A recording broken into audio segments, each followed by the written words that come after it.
Bonsoir, je me présente, je suis Patrick Delassagne, scénariste et co-auteur du projet Les Nuits Blanches de Mike Brandt.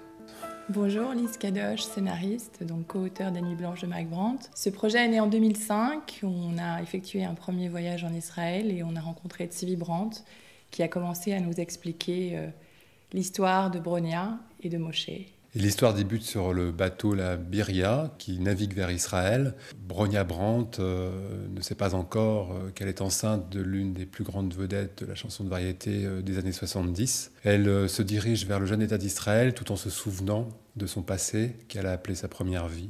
Cette première vie qui s'est déroulée en Pologne, puis plus tard en Allemagne, à Auschwitz. Ce secret qu'elle gardera pour elle et dont Moshe la consolera sans savoir de quel secret il s'agit. À l'âge de 8 ans, sa voix va s'élever au milieu d'une chorale de filles, une voix exceptionnelle, qui quelques années plus tard viendra en France et aura un premier titre que vous connaissez tous, Laisse-moi t'aimer, qui sera vendu à 1,5 million d'exemplaires. Moshe Brandt devient Mike Brandt. Après ce succès fulgurant, Mike Brandt débute donc par Laisse-moi t'aimer. Il chantera Rien qu'une larme, Qui saura, des titres qui vont effectivement exploser le box-office. Il est grand, il est beau. Il séduit énormément les femmes. Ça se retourne un peu contre lui parce que l'hystérie des fans devient quelque chose de proprement insupportable.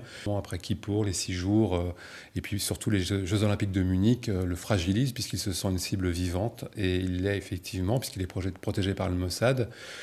Le 22 novembre donc 1974, Mike Brandt fait une première tentative de suicide en Suisse qui échoue.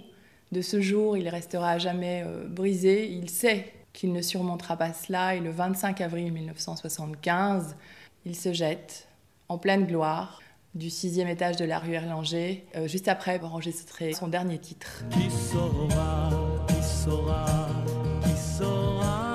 C'est une histoire qui est racontée du point de vue de Bronia Brandt, la mère de Mike Brandt. Elle conclut en disant qu'il fut la voix de son âme, la voix de son silence. Nous avons trouvé un producteur, nous sommes en recherche de réalisateurs et en lecture chez l'un d'entre eux. Il faudra au moins 3 comédiens, et particulièrement le plus beau d'entre eux quand il est adulte.